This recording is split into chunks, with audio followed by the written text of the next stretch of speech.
For my students, I know some of your moms are a little bit sensitive about some of the material in the Bible. Well, chapter 38 of Genesis gets pretty graphic about certain sexual things. So, a word of warning, but I mean, this is what people do. We certainly have seen that the patriarchs of the Jewish faith do not always behave the way we would think they would. I mean, they're human beings. One of the things that my students are confused about is why God sticks with these characters when they continue to do bad things. One of the answers is that's kind of human nature. Why does God stick with us when we continue to do bad things? The other is, I think we do get it in our heads, especially in the Catholic faith, that saints really are sort of disembodied spirits like angels and don't have any connection to the way we live life day in and day out, which is not true at all. Well, here we see Judah. Judah, after whom was named one of the tribes of Israel. Judah becomes the half of the Israelite nation, the half of the Jewish people that remains loyal to their king and to God. Judah, in which Jerusalem sits. And so Judah is a very important patriarch, one of the sons of Jacob.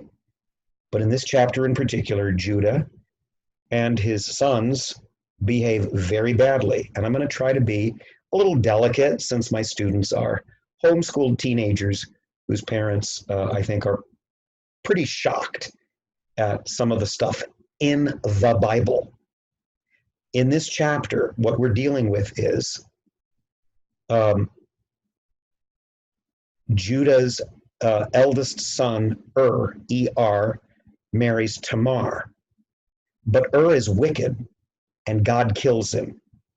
We don't know what has done, but it must be pretty bad because God is putting up with all sorts of bad behavior from people. And God has had it with and that's it. Is gone. Now, in that culture, and later, you might say codified as part of the Mosaic law, if a woman is left widowed and she has no progeny, no children to care for her and to carry on her husband's name, the husband's brother, the dead man's brother, was obligated to raise up progeny through this widow. In other words, it then became Onan's responsibility to become, in a sense, the husband of Tamar, but the children he would raise would be considered Er's children because she was originally Er's wife. And it sounds kind of strange to us. And Onan thinks to himself, wait a minute, these really aren't my kids. This really isn't my estate. Even though this is a self-giving act and I'm helping my sister-in-law whose husband was just killed by God, I'm not going to be completely self-giving. And so he uses a means of contraception to prevent Tamar from bearing any of his children. Well, God doesn't like that. Now, contraception is a big deal in the Catholic Church. At least it used to be. These days, most people don't even know what the Church teaches about contraception, and most people don't care. But the Catholic Church is the only remaining Christian church that has been firm in what Christians all believed and all taught prior to 1930. And that is that contraception is a serious sin because it is a way of preventing the marital act between a husband and a wife from bringing forth new life, which biology, science, common sense will tell you is what sexuality is meant for. And to deliberately deny that is a serious sin. And Pope Paul VI, in his encyclical Humanae Vitae, went on and said, well, if contraception becomes universal, it will lead to abortion, it will lead to pornography all over the place, it will lead to women being treated as objects, and so forth, which of course has been what has happened since 1960 or so, when artificial contraception became readily available technologically throughout the world. Well, that's what Onan does. He prevents that act, the sex act, from bringing forth children through Tamar. God then doesn't put up with it. He kills Onan too. This leaves Tamar now looking toward the next brother, the next of Judah's sons, a boy named Shelah. Shelah was his name. Now we start looking at Judah's role in this. Judah has had 3 sons. The first 2 have been killed because they did evil things.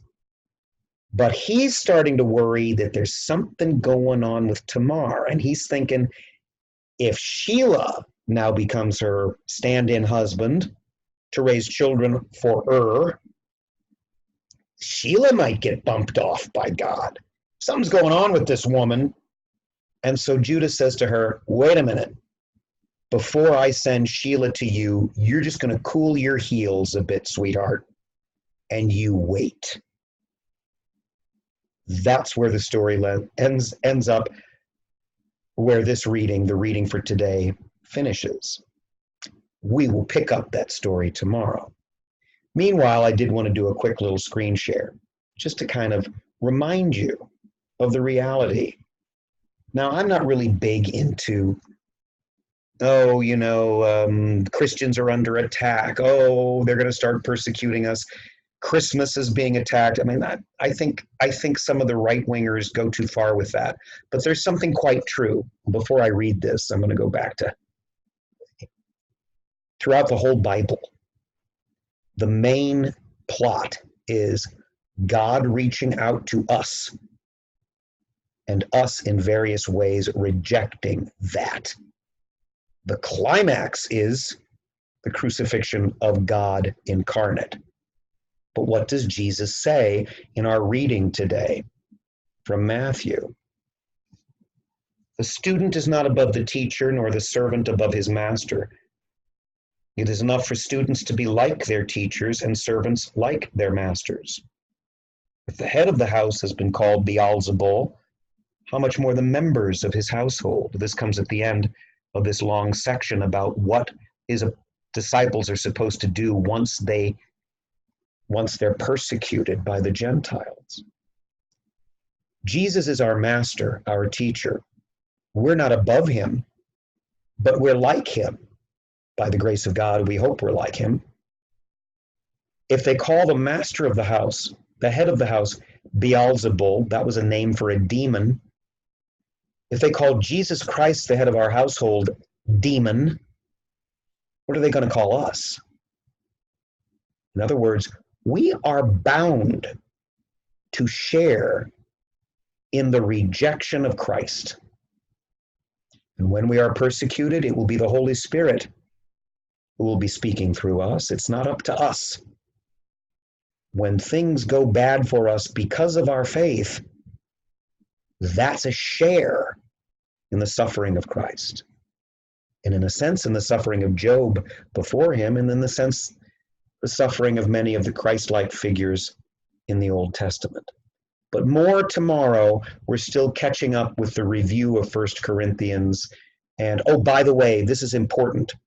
When you read Song of Songs, Song of Solomon, get a translation that shows who's speaking. Sometimes the bride-to-be speaks. Sometimes her groom speaks. Sometimes there's a chorus. You need to know who's talking. Some translations just show it all as one long thing, all these paragraphs, all these verses, and you can't tell who's talking when, but it's like a little play. It's a dialogue between a groom and a bride. It's a form of love poetry. Ultimately, it's about Christ, the groom, who is coming to his bride, the church. More on that later.